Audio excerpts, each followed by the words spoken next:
Et on retrouve tout de suite le journal présenté ce matin par Viviane Doufuedos. Bonjour Viviane. Bonjour Jimmy, bonjour à tous. Ne cachez pas ce crâne sans cheveux ou avec des trous. Au contraire, dès le début de cette édition, nous vous dirons comment en faire une véritable œuvre d'art et ainsi vous sentir mieux dans votre peau. La Martinique fait-elle face à de gros envahisseurs? Les rats prolifèrent et les autorités contre-attaquent. Opération dératisation. Mais pour que cela fonctionne, les commerçants doivent être plus responsables, nous dira une présidente d'association de commerçants. Elle réclame des sanctions. Visite du Ferrimar et présentation de ses objectifs, un navire ambitieux reliant nos commerçants à ceux de la Guadeloupe et des îles du Nord.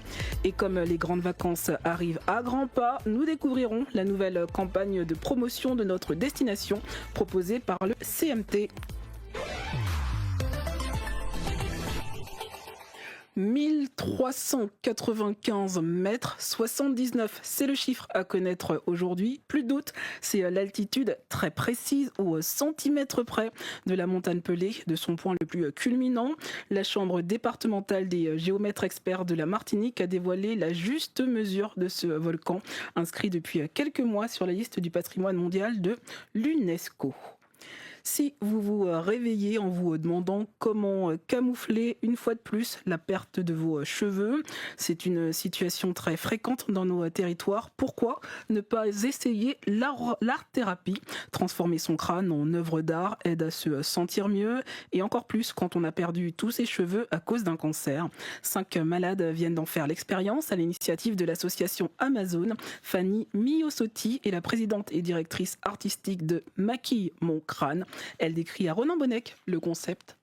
Maquille mon crâne est une association qui met en valeur l'alopécie et qui montre qu'on peut bien vivre son alopécie, qu'on soit femme, homme ou enfant.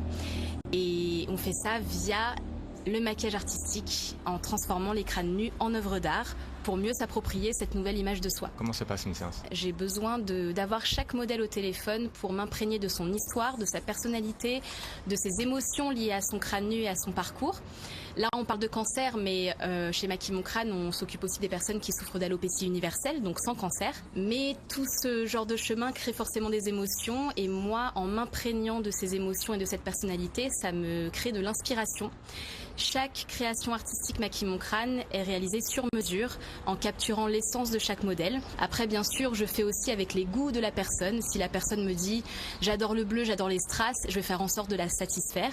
Mais c'est surtout mon inspiration en tant qu'artiste de ce qu'elle m'a transmis comme émotion et ce que je vais retranscrire sur son crâne. L'art aide les malades et les personnes en situation de handicap, tout comme le sport et la détente. Grand succès des Olympiades du Centre de ressources sur l'autisme, qu'ils soient atteints de troubles ou totalement valides. 150 enfants se sont dépensés au stade Pierre-Aliquer hier, suite de la journée nationale de l'autisme prévue le 2 avril. Mais un seul jour, ce n'est pas assez. Les associations militent pour la création de structures de répit destinées aux parents d'enfants autistes. Raymond Alerte de Lionnage Autisme, par exemple, organise plusieurs moments de lâcher prise et les résultats sont exceptionnels. Il raconte tout à Pierre-Yves Honoré. On prend en charge la famille, la fratrie entière, papa, maman, enfants et sœurs, frères. Les enfants sont accompagnés par des éducateurs pour les personnes TSA et par des animatrices pour les enfants dits neurotypiques. Tout ça, c'est pour laisser les parents souffler un peu. Il y a eu 2 ateliers, un atelier fitness et un atelier soins du visage. Ils n'ont pas à s'occuper de leurs enfants, les animateurs et les éducateurs s'en occupent, repas, tout. Et d'après ce que nous disent les parents, quand ils sortent de là, ils sont gonflés, ils se sont reposés. Et ils ont passé un moment formidable, agréable et nous allons renouveler cette opération. Plusieurs milliers de personnes sont atteintes d'autisme en Martinique. Hello peut aider à mieux vivre cette situation de façon générale. En cas de troubles, de maladie ou d'handicap, l'eau est un outil majeur dans le parcours thérapeutique. Pour mettre en avant tous ses atouts, l'Office de l'eau et le Centre hospitalier Maurice Despinois ont organisé un colloque au campus de Schellcher sur l'eau et la psychomotricité. Parmi les intervenants, Catherine Potel, psychomotricienne et psychothérapeute. Elle est au micro de Ronan Bonnec. Je pense fondamental le travail de la sensorialité qui permet au sujet de retrouver en lui une énergie, de retrouver en lui des ancrages, de recréer une enveloppe qui soit beaucoup plus sécure, un sentiment de soi, une confiance en lui. Quand on travaille avec des enfants autistes par exemple, on est immédiatement convoqué par l'importance de la sensorialité. J'ai toujours vu un bénéfice, ne serait-ce que dans la relation qu'on pouvait créer avec eux et puis l'espèce de ressources et de confiance en soi et de confiance en l'autre. Et l'eau est un milieu où justement on peut s'exprimer dans son corps et dans une plus grande liberté, à condition d'être accompagné évidemment. Et c'est pour ça que les psychomotriciens se forment. Il ne suffit pas de l'eau pour qu'il y ait des miracles, hein. On est d'accord. Mais il y a tout un savoir-faire qui fait que vraiment le travail dans l'eau est une aide très très importante pour le travail psychothérapeutique et thérapeutique. Fort-de-France appartient-elle au rat la nuit? Notre île devient-elle le terrain de jeu de ces rongeurs? Ils prolifèrent. Les autorités ont donc lancé depuis le début de la semaine une campagne. Tout le monde est appelé à adopter les bons comportements. D'ailleurs, les commerçants sont fautifs, eux aussi. Et c'est Frédérique d'Ispagne elle-même qui le dit. C'est la présidente de l'association des commerçants Fort-de-France Cœur de Martinique. Elle demande la mise en place d'un système de répression. Mes clients me parlent de rats dès qu'il est 15h, 16h. Hein. La nuit, vous marchez avec les rats. Hein. À un moment, on ne peut pas toujours dire que c'est la ville, Hein. Il faut être honnête et transparent. Les rats ne prolifèrent qu'en cas de déchets, qu'en cas d'eau usée. On a beaucoup de cas de problèmes d'hygiène, de déchets délaissés. Il y a des poubelles à ciel ouvert et que ça ne peut pas être uniquement les résidents, vu qu'il y a de moins en moins de résidents en centre-ville. Je dis qu'il y a les commerçants qui sont en cause dans leur discipline, et il n'y a pas de problème à cela. Mais il y a également une sorte d'impunité puisqu'il n'y a pas de rétorsion. Je demande véritablement une vidéosurveillance efficiente au niveau de la ville et surtout des mesures répressives pour pouvoir encadrer et que la population puisse être dans de bonnes conditions. Tout simplement, c'est une question d'organisation. La campagne de dératisation est prévue jusqu'au 21 juin. La présidente de l'association des commerçants Fort-de-France Cœur de Martinique répondait à Alain Livory. Un pont entre nos commerçants et ceux de la Guadeloupe, assuré par le Ferrimar, un navire chargé de donner un second souffle au marché des Antilles. Il effectue la liaison entre notre territoire, l'île Sœur et celle du Nord. Et hier, il a abrité un forum avec une 50aine de professionnels dans ses cales au port de Fort-de-France. Guillaume Vidil, le directeur général de l'armateur Mafret, présente le Ferrimar à Pierre-Yves Honoré.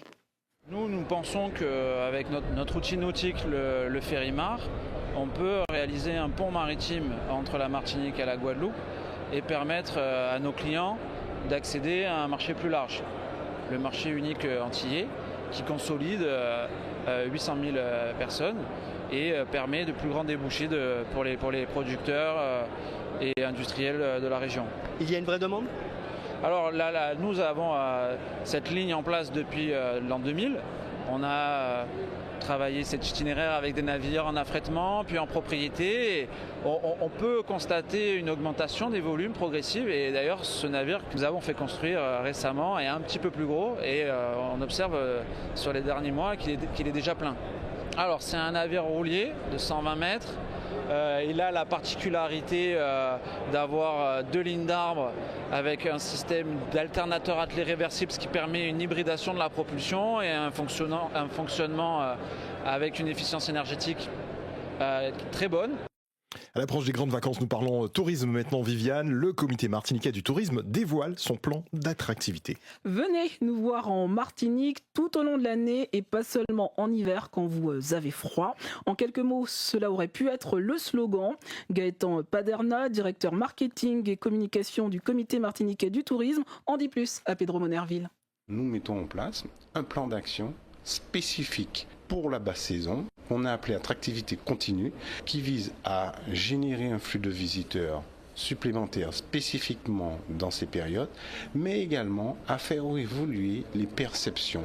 Parce qu'on a constaté que nos prospects sur les marchés sur lesquels nous communiquons, mais également les agences de voyage avec qui nous travaillons, ont aussi cette perception que la Martinique, elle est extrêmement intéressante en hiver, alors que nous avons de nombreux atouts sur ces périodes de mai-juin, de juillet-août jusqu'à septembre, à travers nos événements, à travers également des professionnels qui font des offres adaptées aux cibles qui peuvent venir à cette période-là. Donc à nous, Comité martiniquais du tourisme, avec ces professionnels, de mettre en visibilité ces offres. 6h09 sur la première et tout à l'heure à 7h20, l'invité de Bertrand Caruche dans sa zone caddie sera l'écrivain André Lucrèce. Auteur du récent ouvrage Aimé Césaire, René Ménil, l'entretien infini.